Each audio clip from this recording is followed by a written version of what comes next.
Hey guys, this section, what we're going to do is we're going to talk about now I have a buyer and they like a house. What do I do?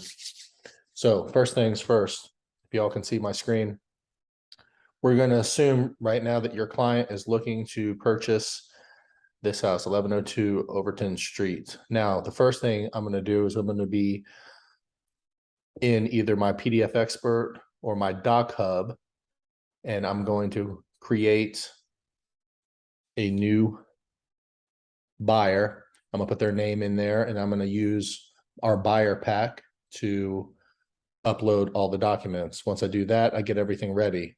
Now, the next thing I do is I need to come over here and then I need to upload the docs from the listing. And if you scroll down, you should see all these docs over here. So I'm going to download each one of them. And once I download them, I'm going to put them into the file that you have created either on your PDF Expert or on your Doc Hub. Once I have that, my next thing, what I'm going to do is I'm going to pay attention to a few things. Number one is I'm going to look at this where it says 1377 square feet. And I'm going to go over to my tax records. And I'm going to look over at the tax records and I see 1320.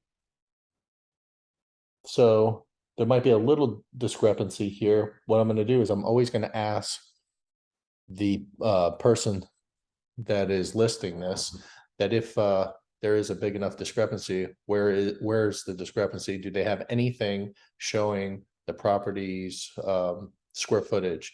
Past appraisal is probably the best, but or did they add a room? You want to find out this information because if they added a room, then you need to get some some documentation on that.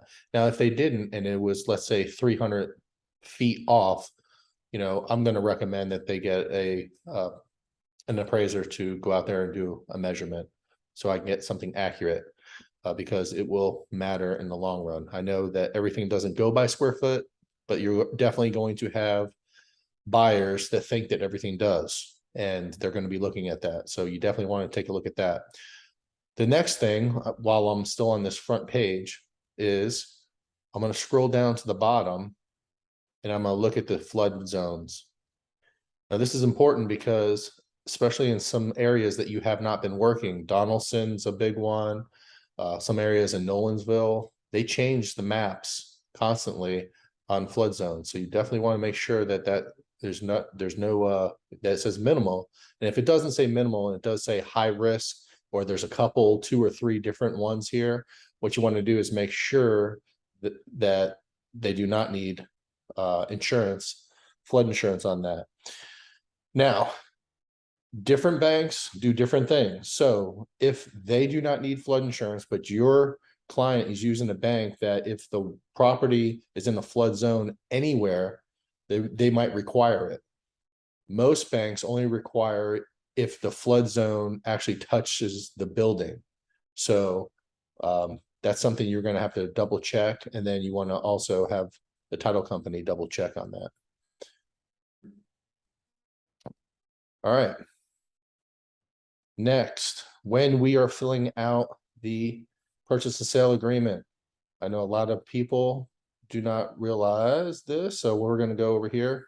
The purchase sale agreement, they're going to have a bunch of different questions, things to fill out right here. On line 11, this line right here, I'm going to type in tax ID, and then I'm going to wind up putting the tax ID number. And then if you read here, it says descriptions as well. So go back over to my tax ID. I'm looking for it. Parcel ID, tax ID. Here's this. I'm going to copy and paste this. But then I'm also going to go all the way down to it says legal description right here. Right now, after I put that, I'm going to put Village of Old Hickory, Lot 19, Section B. All this can be copy and pasted on that line, or as much as you can. Now, sometimes there is nothing here. That's fine with the tax ID. But if you can put more, put more. We are trying to make sure that you know where to go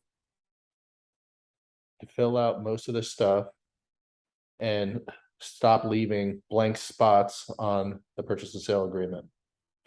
So any section that you do not know what it is, you need to make sure that you talk to your broker or call me or Michelle. We'll go over this with you. Michelle does have a video on this, and she also has a hard copy that you can hover over and it tells you what to put in each one. I know all my agents should have that. If you do not have that, just let me know and we'll go ahead and get that taken care of, sent over to you. And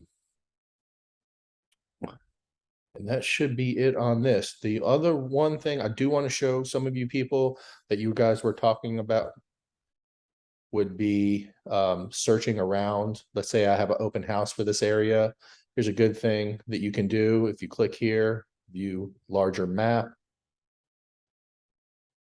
you're going to see right there that your house that you are going to be working. Hold on one second. Let me zoom in.